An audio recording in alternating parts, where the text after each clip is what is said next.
बंधु कहते हैं कि अपने सुख के लिए अगर किसी जीव की हत्या भी करनी पड़ जाए तो हम कर देते हैं। सिर्फ किसके लिए? अपने सुख के लिए, अपने आनंद के लिए। कोई अगर नरक में जा रहा है तो उसे हम धकेलने के लिए तैयार हो जाते हैं कि मुझे सच्चा सुख मिल जाए, ताकि ये नरक में जाए, मर जाए, कट जाए, कुछ भी हो जाए, कोई मतलब नहीं। आज दुनिया में इंसान इतना स्वार्थी हो चुका है। खूब पता है कि मेरे माता पिता हैं, खूब पता है ये मेरे लड़का बहू है, मेरी पुत्री है, मेरी पत्नी है, लेकिन कितने दिन के लिए, कितने समय के लिए? जब तक तुम उसके लिए धन कमा रहे हो, उसको कमा कमा कर दे रहे हो, उससे प्रेम कर रहे हो, स्वार्थ के लिए वो तुमसे प्रेम करते हैं, सिर्फ अपनी इच्छाएं पूरी करवाने के लिए तुमसे प्रेम करते हैं। और अगर ऐसा नहीं हुआ तो क्या होता है? वहीं से नफरत करने लगते हैं। कोई इच्छाएं पूरी नहीं हुई तो शराब पीने लगते हैं, जुआ खेलने लगते हैं, गलत मार्ग पर चलने लगते हैं, मांस मदिरा खाने लगते हैं। गुस्सा आया, गलत काम करने लगते हैं। और गुस्से में अगर गलत काम ना करो, गुस्से में आकर के ये सोचो कि आज मुझे भगवान की भक्ति करनी है। गुस्से में अगर इंसान कोई गलत काम ना करने की बजाय अच्छा काम करने लगे तो फिर क्या होगा? तब तो उसका गुस्सा बहुत अच्छा है, लेकिन ऐसा नहीं होगा। क्यों? गुस्सा यानी क्रोध, और क्रोध किसने दिया है? काल ने दिया है। ये कोतवाल जो है, दूसरा कोतवाल है, ये काल ने मेरे अंदर स्थापित कर दिया है। इसलिए मुझे इंसान की तो बहुत दूर रही, अगर भगवान ने भी इच्छा पूरी नहीं की तो मैं भगवान से भी क्रोध करने लगता हूँ, उन पर भी गुस्सा हो जाता हूँ, उनको भी काली भाली बुरी जो कुछ भी मन में आता है मैं बोलने लगता हूँ। लेकिन नहीं, कुछ नहीं होगा, सिर्फ हमारा ही नुकसान होगा।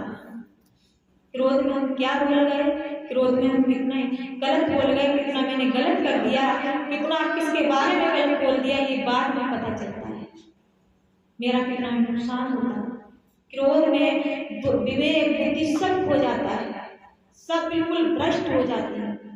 इसलिए दिमाग काम नहीं करता। इसलिए हमेशा इन चीजों से बचने के लिए मुझे संतों की दर्शन की जरूरत होती है, संतों की वाणी सुनने की जरूरत होती है, संतों के पास जाने की जरूरत होती है। अगर कभी भी गुस्सा आए, क्रोध आए, तो सबसे पहले अगर संत के पास ना पहुंच पाए, आपके पास मोबाइल है, मोबाइल में तुरंत ही सदगुरु भगवान का भजन चालू कर दो। और मोबाइल नहीं भैया तो दूसरा तो मोबाइल आप लोगों के पास है ही। कौन सा मोबाइल? दूसरा मोबाइल कौन सा है? जियो ना बोलो, ये मुंह का मोबाइल सबके पास है। मुंह तो कोई नहीं बंद कर पाएगा, रिचार्ज कराओ या ना कराओ, मन से ही गुनगुनाने लगा अपने प्रभु का भजन, मन से भजन गाने लगो, प्रभु को याद करने लगो।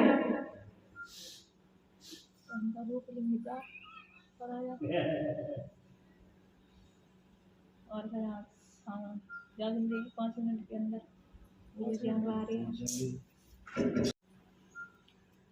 अगर क्रोध आ रहा है तो या तो भजन चालू कर लें, या और कुछ ना करो। क्रोध आए तो जिनको उन्हें भगवान ने दीक्षा दी, पहले क्लास की दी, अपनी श्वासों पे ध्यान दें। जिनको तीसरे क्लास की दी वो अपने शब्द में ध्यान देंगे, वही गुस्सा शांत हो जाएगी। और दूसरी बात, अगर ये भी कुछ नहीं तो भगवान का भजन गाने लगो मुंह से। मोबाइल नहीं है, हम पैसे नहीं किराए के लिए आश्रम में नहीं जा सकते, मंदिर में नहीं जा सकते, तो तुम्हारा जो मन मंदिर है उसी में हम अपना भजन गुनगुनाने लगे, भजन गाने लगे। लेकिन क्रोध में ये मत सोचो कि मैं गोली मार लूं मर जाऊं, फांसी लगा लूं मर जाऊं, घर छोड़कर चला जाऊं, या अपने बीवी बच्चों को खत्म कर दूं, पति को खत्म कर दूं, जहर खा लूं, या किसी और का नुकसान कर दूं, शराब पीने लगूं, जुआ खेलने लगूं, मांस मच्छी खाने। ये कुछ भी मत करो। गलत कार्य को अच्छे कार्य में बदल दीजिए। प्रेम में वो ताकत होती है, शांति में वो ताकत होती है, संतोष में वो ताकत होती है। तभी तो संतों ने कहा कि गोधन, कचधन, बाजधन और रतन सब खा, जब आवे संतोष धन, सब धन धूल समा। अगर संतोष आ गया मेरे अंदर तो धन दौलत माया हाथी घोड़े बंगले सब कुछ जो कुछ भी है सब या कुछ भी मेरे लिए ये तो सब संसारी है। बाकी जो तुम्हारे पास अगर संतोष रूपी जो धन आ जाता है तो वो संतोष रूपी धन सबसे बड़ा धन होता है। कुछ भी ना हो, घर में बंटवारा होता है तो हम क्या होता है, भजन में गुरुदेव भगवान ने बताया कि भाई भाई के बंटवारे में जब तक शादी नहीं हुई हम भाई भाइयों में प्रेम था, और शादी होने के बाद क्या होता है? ऐसा तो नहीं होता है कि शादी लड़की आई, जिस लड़के से शादी हुई तो उस लड़की ने आकर के दो चूल्हे करवा दिए, ऐसा नहीं होता है। लेकिन ऐसा भी नहीं होता है। बात क्या होती है कि मेरे भाई भाई में, दो भाइयों में प्रेम था तो दो भाई जब पत्नी आ जाती घर में तो जो प्रेम भाई से था वो भाई का प्रेम कम होकर के पत्नी की तरफ प्रेम ज्यादा हो जाता है। और पत्नी ने अगर कुछ कहा तो पत्नी की भाई की बात ना मान करके, माता पिता की बात ना मान करके, अपनी पत्नी की बात मान करके अलग दो चूल्हे हो जाते हैं। वो कहती नहीं है लेकिन मोह करवा देता है। पत्नी के दुख को हम सहन नहीं कर पाते, पत्नी के कष्ट को हम सहन नहीं कर पाते। और अगर वही पति अपनी पत्नी को समझाए कोई बात नहीं, तुम अपने माता पिता को छोड़ करके यहाँ आई हो, ये भी तुम्हारे माता पिता, अगर वो समझाए तो वो भी मान जाएगी। लेकिन नहीं, प्रेम में वो ताकत होती है, धैर्य में संतोष में वो ताकत होती है। भगवान बौद्ध को देखो, सब लोग मना करते रहे कि उधर मत जाना, अंगुलमान डाकू रहता है, सबको मार देता है, खा लेता है, अंगुलियों की माला को काट काट कर, अंगुलियों को काट काट कर माला बना कर पहनता है। उधर मत जाओ भाई, कहाँ जा रहे हो? सबने मना किया। भगवान बौद्ध ने कहा, अरे ये बताओ, उधर आप जाने से मना कर रहे हो, वो तो डाकू है, मैंने उसका क्या बिगाड़ा है? वो मेरा क्या बिगाड़ेगा? मैं उधर ही जाऊंगा। चले गए। अंगुलमान डाकू बहुत क्रोध के साथ आया, तलवार को लेकर तलवार से प्रहार करने लगा। लेकिन तलवार जैसे उसने ऐसे प्रहार किया तो पीछे की पीछे ही लटकी रही, हाथ आगे नहीं बढ़ा। बहुत गाली दी, क्रोध आया, गुस्सा किया, कटुक वचन बोले, लेकिन भगवान बहुत मंद मंद मुस्कुराते रहे, कुछ नहीं बोले।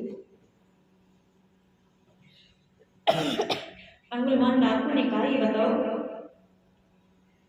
कि मैं इतना गाली दे रहा हूँ, क्रोध कर रहा हूँ, गुस्सा कर रहा हूँ तुम पर, लेकिन तुम मंद मंद मुस्कुरा रहे हो, मेरी एक की गाली का तुमने कोई जवाब नहीं दिया, गुस्सा नहीं किया, इतने मुस्कुरा रहे हो, कैसे इंसान? तलवार से प्रहार किया, मेरी तलवार आगे बढ़ी नहीं।